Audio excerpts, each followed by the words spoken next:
Hello বন্ধুরা, সব বন্ধুদের স্বাগত। ছোলা কচু ইলিশ মাছের মাথা দিয়ে বাড়িতে হলে ভাত দুটি বেশি লাগে এবং রুটিতে খেতে ভালোবাসে আমার পরিবারের লোকজন। তাই চলো শেয়ার করে নিই তোমরা কারা কারা ভালোবাসো, সঙ্গে থেকো। ছোলা কচু ছোটো ছোটো কেটে লবণ হলুদ দিয়ে সিদ্ধ করে নেব।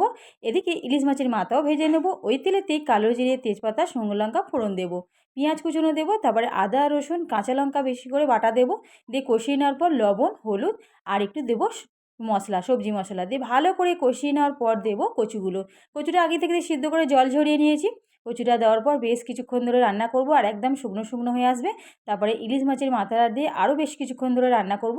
লাস্টের দিকে শাহি গরম মশলা সামান্য আর ভাজা ধনে জিরে গুঁড়ো ৩-৪ রকমের মশলা ভাজা দিয়ে ভালো করে নাড়াচাড়া করে একদম শুকনো শুকনো করে নামিয়ে নেব।